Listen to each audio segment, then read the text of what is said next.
the Alien-Tyranid connection, a speculative analysis, a deep dive into xenomorph origins through the lens of Warhammer 40k. Introduction. The perfect organism meets the great devourer. The perfect organism, its structural perfection, is matched only by its hostility.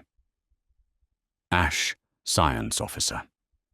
Welcome back to the Lorelord, where we dive deep into the most intriguing connections across sci-fi universes. Today, we're exploring a theory that's been lurking in the shadows of both franchises, like a facehugger in a dark corridor. Could the xenomorphs from the Alien universe actually be an advanced scouting force of the Tyranid Hive Fleets from Warhammer 40k? Picture this. Ellen Ripley, floating in the Narcissus escape pod, believes she's survived humanity's first encounter with an alien species. But what if she's wrong? What if those biomechanical nightmares that stalked the corridors of the Nostromo were merely the first whispers of a galactic scream that wouldn't reach full volume for another 38,000 years? At first glance, this might seem like mere fan speculation, the kind of theory born from late-night forum discussions and too much caffeine. But when we examine the biological imperatives, evolutionary patterns and cosmic horror elements of both species, some genuinely unsettling parallels emerge. Parallels that make you wonder if H.R. Geiger's biomechanical visions weren't just nightmares, but prophecies. Let's dissect this theory with the precision of a Magos biologist and the paranoia of a colonial marine who's just heard something moving in the walls. The case for why xenomorphs could be Tyranid vanguard organisms, biological architecture, and purpose. You still don't understand what you're dealing with, do you? Perfect organism. Its structural perfection is matched only by its hostility. I admire its purity. Ash, moments before his true nature is revealed. The most compelling evidence lies in their fundamental design philosophy, and it's here that the nightmare truly begins to take shape. Both species represent apex biological warfare organisms, but their roles suggest something far more sinister than mere convergent evolution. They suggest a hierarchical relationship, with the xenomorphs serving as the opening act to the Tyranids' galactic finale. The scouting imperative. Tyranid Hive Fleets don't simply appear at a planet's doorstep like some cosmic door-to-door salesman of death. They are patient, methodical, and terrifyingly intelligent in their approach. These ancient intelligences deploy specialized vanguard organisms millennia before the main fleet arrives, silent heralds that slip through the void like biological ghosts. Imagine, if you will, a Tyranid hive mind contemplating the galaxy 38,000 years in the future. It sees humanity's empire spanning 1,000,000 worlds, protected by the Imperium's vast armies. But it also peers backward through time, sees that same species when they were younger, weaker, confined to a handful of systems, and completely unaware of the greater threats lurking in the galactic dark. The xenomorph life cycle fits this patient strategy with chilling precision. These aren't mere predators following base instincts. They're biological reconnaissance units operating under protocols that span geological epochs. They capture hosts alive, not out of cruelty, but necessity. They implant genetic material, not for simple reproduction, but for systematic genetic cataloging. Every host becomes a library, every drone a living database of biological potential. Consider the xenomorph encountered on LV-426. It had been waiting in perfect hibernation within a derelict ship for potentially thousands of years. Not hunting, not feeding, not following any biological imperative we understand, simply waiting. This isn't the behavior of an evolved predator. This is the behavior of a deployed asset, programmed for a mission that operates on timescales beyond human comprehension. Adaptive perfection. The alien wouldn't die. It seemed to be evolving. Bishop, analyzing the creature's biological resilience. Here's where the theory becomes truly unsettling. The xenomorph's ability to incorporate genetic traits from its hosts doesn't just mirror Tyranid consumption patterns, it perfects them for stealth operations. A Tyranid warrior incorporates useful DNA to become more efficient at its role. A xenomorph does the same thing, but with surgical precision. A xenomorph born from a dog develops quadrupedal locomotion and enhanced speed, perfect for reconnaissance. One from a human retains bipedal characteristics and tool use capability, ideal for infiltrating human installations. The creature doesn't just adapt, it becomes the perfect infiltrator for whatever environment it encounters. This rapid adaptation suggests something far more sophisticated than random evolution. It suggests a directed process of genetic analysis and integration, exactly what advanced Tyranid bioforms would need to catalogue the biological and technological capabilities of target species. Each victim becomes a test subject, each new drone a field report written in living tissue. Hive mind mechanics. They're using the air shafts. They can come at us from anywhere. Newt, understanding instinctively what the adults cannot. This is coordinated behavior. The most chilling parallel lies in their collective consciousness patterns, and it's here that individual horror becomes cosmic dread. Xenomorphs don't just hunt, they orchestrate. Watch the creature's behavior in the first film. It doesn't simply kill the crew of the Nostromo. It systematically isolates them, uses their technology against them, and demonstrates tactical awareness that suggests either impossible intelligence or access to a shared consciousness network. This mirrors the Tyranid synaptic network, though on a scale deliberately designed to avoid detection. Full Tyranid bioforms are psychically loud. Their connection to the hive mind creates the shadow in the warp that announces their presence across star systems. But what if the first scouts were designed to operate below that psychic threshold? The queen dynamic. She's a queen, like the one on LV-426, but different, more evolved. Gediman, studying Ripley 8's genetic memories. The xenomorph queen represents perhaps the most fascinating piece of evidence for this theory. Unlike full Tyranid bioforms, which are essentially remote appendages of the hive mind, operating with zero autonomy, xenomorph queens retain individual consciousness while coordinating their broods. This could represent the ultimate compromise solution, a biological entity advanced enough to coordinate complex, multi-generational operations, but simple enough to remain psychically invisible to races that might detect a full Tyranid presence. The queen becomes a local relay station, receiving deep-time programming from sources beyond the galaxy and translating it into tactical operations that unfold over centuries. Think about the queen's behavior in Aliens. She's not just protecting her brood, she's negotiating. She understands cause and effect, demonstrates restraint when her eggs are threatened, and shows genuine tactical intelligence. This isn't the behavior of a simple biological reproductive unit. This is a field commander operating under strategic protocols that extend far beyond the immediate survival of her hive. In the deeper darkness between the stars, imagine signals too faint to detect, broadcast on frequencies that won't be discovered for millennia. Instructions encoded in quantum fluctuations, transmitted across galactic distances to biological receivers that won't be activated until their target species reaches a specific technological threshold.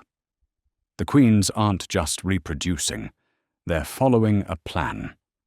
Temporal and geographic evidence. The long game. Tyranid Vanguard missions operate on geological timescales.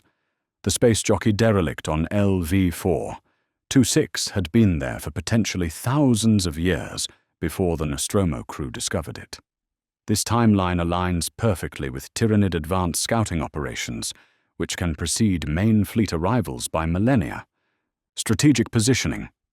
The alien universe takes place in a relatively small sector of space, with human expansion limited to nearby star systems. From a Tyranid perspective, this represents a perfect testing ground, isolated enough to conduct experiments without attracting galactic attention, but developed enough to provide meaningful resistance data. The engineer connection. We were so wrong. They weren't just engineers, they were gardeners, and we were their crop. Elizabeth Shaw's final transmission. Deleted scene. The most intriguing piece of evidence comes from the newer films, and it's here that the theory transforms from speculation into something approaching cosmic horror. The engineers' apparent role as creators or manipulators of xenomorph genetics could represent something far more sinister than simple bioweapon development. Picture this scenario. Millions of years ago, before the galaxy knew the names of chaos gods or emperor, before the first orc spore drifted between stars, the Tyranid hive minds detected something promising in this backwater galaxy. Not the rich biomass they would eventually consume, but potential, the seeds of civilizations that could grow into worthy challenges, worthy harvests. What if the engineers weren't creating the xenomorphs, but were themselves the first victims of an infiltration so subtle, so patient, that they never realized they had become unwitting servants of something vast and hungry watching from the spaces between galaxies? Their obsession with biological perfection suddenly makes sense in this context. Their seeding of life throughout the galaxy becomes not an act of creation, but of cultivation, preparing vast, growing fields for a harvest that wouldn't come for millions of years. Their eventual apparent extinction transforms from mystery into inevitability. They had served their purpose and were discarded like spent tools. The black goo from Prometheus exhibits properties that should make any student of Tyranid biology deeply uncomfortable. It doesn't just kill, it transforms. It takes existing biological forms and warps them into new variants, optimized for aggression, reproduction, and adaptation. Sound familiar? The pathogen, it doesn't destroy, it creates. But what it creates serves a purpose we can't comprehend. Dr. Shaw, studying the black goo.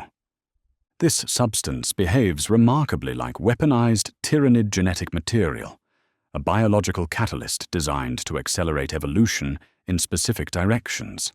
The engineers might have thought they were creating the ultimate bioweapon, but they were actually following programming embedded so deeply in their genetic memory that they couldn't distinguish it from their own desires. Consider the engineer's reaction when it awakens in Prometheus. It doesn't try to communicate with humanity or show surprise at their technological development. It immediately moves to complete a mission of xenomorph deployment, as if following orders that had been waiting in its mind for millennia, orders that might not have been originally its own.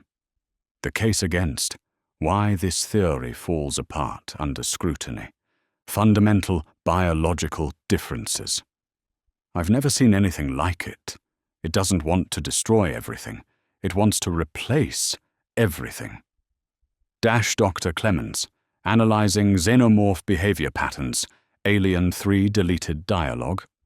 Despite surface similarities, the core biological imperatives of xenomorphs and tyranids differ in crucial ways that could completely undermine our theory, or reveal something even more disturbing about the nature of their relationship. Resource utilization. Here's where the theory hits its first major obstacle, and it's a big one. True Tyranid organisms are biological strip mining operations. They exist to consume biomass with maximum efficiency, converting entire ecosystems into new bioforms with ruthless mathematical precision. They don't waste anything, don't leave anything behind, don't show mercy or restraint. Xenomorphs, by contrast, are remarkably inefficient killers. They murder far more than they convert, leave vast amounts of biomass unconsumed, and seem to prioritize psychological terror over resource extraction. The creature in Alien could have easily killed and converted the entire crew of the Nostromo within hours of its birth. Instead, it takes its time, almost as if it's studying them. A genuine Tyranid vanguard organism would be constantly feeding, growing, and reproducing at maximum theoretical efficiency. The fact that xenomorphs can remain dormant for extended periods, sometimes centuries, and that their colonies remain relatively small even when unopposed, suggests evolutionary pressures completely different from Tyranid resource optimization. But wait, what if this apparent inefficiency is actually the most terrifying efficiency of all? What if the xenomorphs aren't designed to consume biomass, but to consume something far more valuable? Information. It's not killing to feed. It's killing to learn. Dr. Bishop Wayland. Private logs. Alien resurrection concept notes. Every victim becomes a database entry. Every death teaches the organism something new about human psychology, human technology, human weaknesses. From this perspective, the xenomorphs' wasteful hunting patterns become long-term intelligence gathering, a biological espionage operation designed to map not just human biology, but human civilization itself. Technological integration, incompatibility. The ship problem. That ship has been there a long time, maybe thousands of years, and the pilot, whatever it was, it's been dead just as long. Kane, examining the space jockey. Perhaps the most damning evidence against the theory lies in the space jockey derelict itself, and it reveals a fundamental incompatibility that's hard to ignore. This ancient vessel represents everything the Tyranids are not. Tyranids don't build ships, they grow them.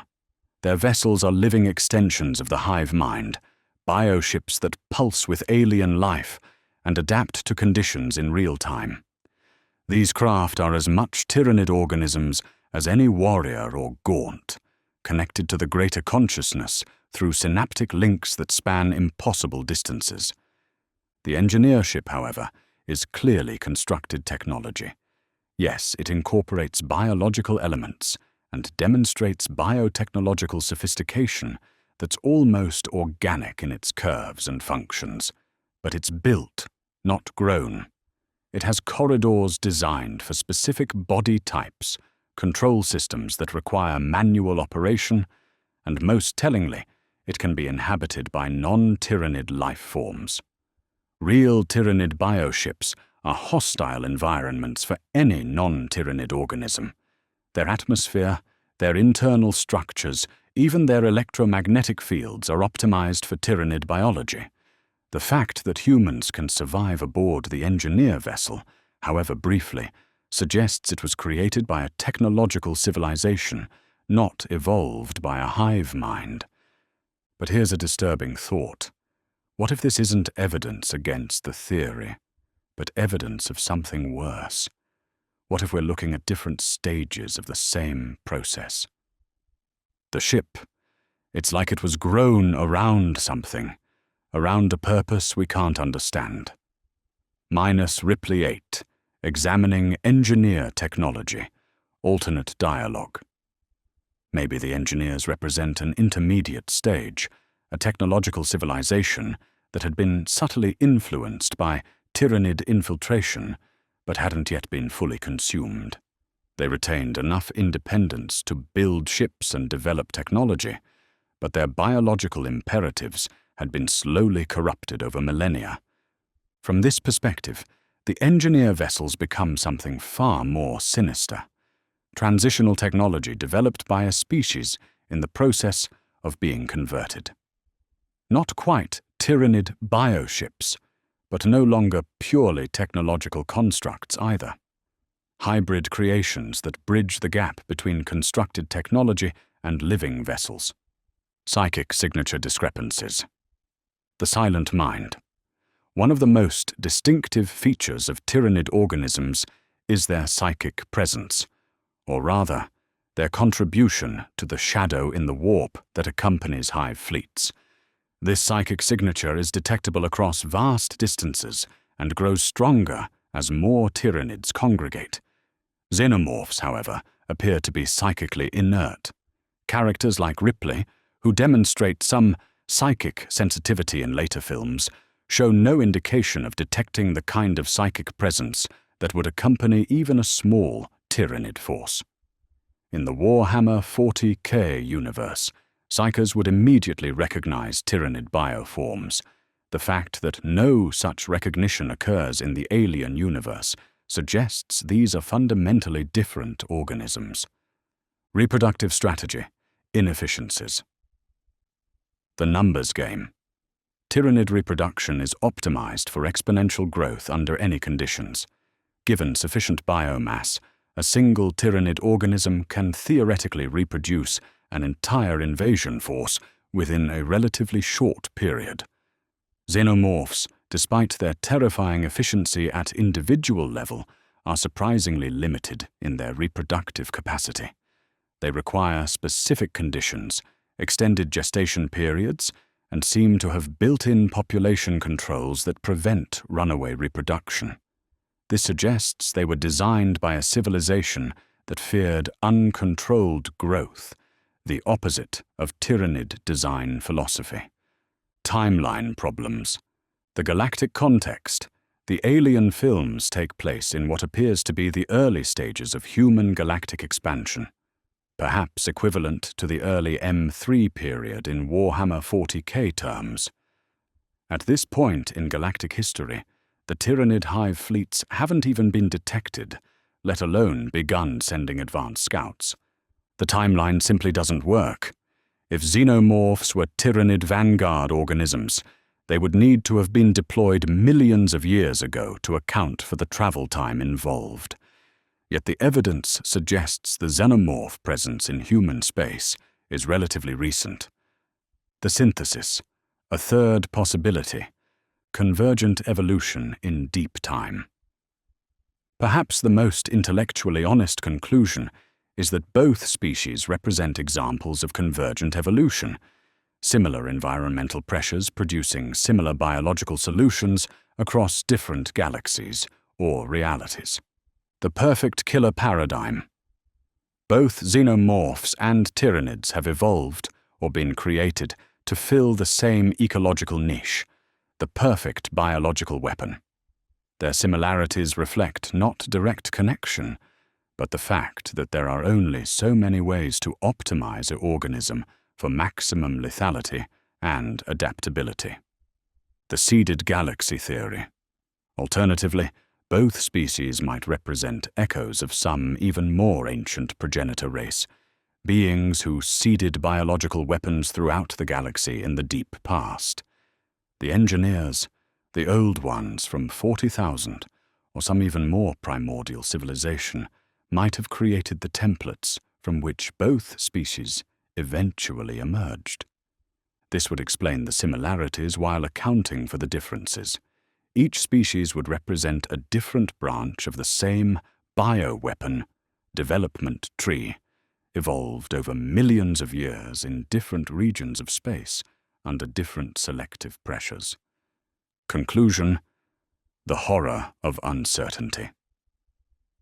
In space, no one can hear you scream. But something is always listening. Alternative tagline, never used. Whether or not xenomorphs are literally Tyranid scouts, the comparison illuminates something profound about both franchises, and perhaps about the nature of horror itself. They represent our deepest fears about biological contamination, loss of human agency, and the terrifying possibility that we are not alone in the universe. Worse still, they suggest that what shares the cosmos with us might view humanity not as fellow travelers in the dark, but as resources to be catalogued, tested, and eventually consumed. The beauty of this speculation lies not in proving a definitive connection that would actually diminish the horror, but in exploring how different creators, working decades apart, have arrived at remarkably similar visions of biological nightmare. Whether through direct influence, convergent storytelling, or genuine insight into the mathematical inevitabilities of evolutionary pressure, both the xenomorph and the tyranid represent variations on the same fundamental terror. They are life turned against life. They are evolution weaponized. They are the universe's answer to the question, what happens when biology stops serving individual survival and starts serving something larger, hungrier, and utterly indifferent to our existence? The thing is, they're not evil. Evil requires choice, requires consciousness of wrongdoing. They're just nature, and nature doesn't care about us. Ellen Ripley, Personal Log, Alien 3 Extended Cut. In the grim darkness of space, there are many horrors, but perhaps the most terrifying possibility is that they're all connected, that the xenomorphs stalking through the corridors of human ships are just the opening notes of a symphony of consumption that began before our species drew breath and will continue long after our last star burns out. Consider this. Every time humanity encounters the xenomorph, we learn more about it. We study it, catalogue it, try to understand, and ultimately weaponize it. But what if the learning goes both ways? What if every encounter, every study, every attempt to understand the creature is also teaching something vast and patient about us? The perfect organism, indeed, but perfect for whom and for what purpose? That question haunts both universes, and perhaps it should haunt us as well. Because in the spaces between the stars, something might be compiling a report on humanity. And when that report is complete, when every weakness has been catalogued and every strength measured, the real nightmare will begin. The xenomorphs might not be Tyranid scouts in any literal sense, but they could be something far worse. They could be our audition. And in 38,000 years, when the great devourer finally arrives at the edge of the galaxy, it might already know exactly how humanity tastes. What do you think? Have we uncovered a genuine connection?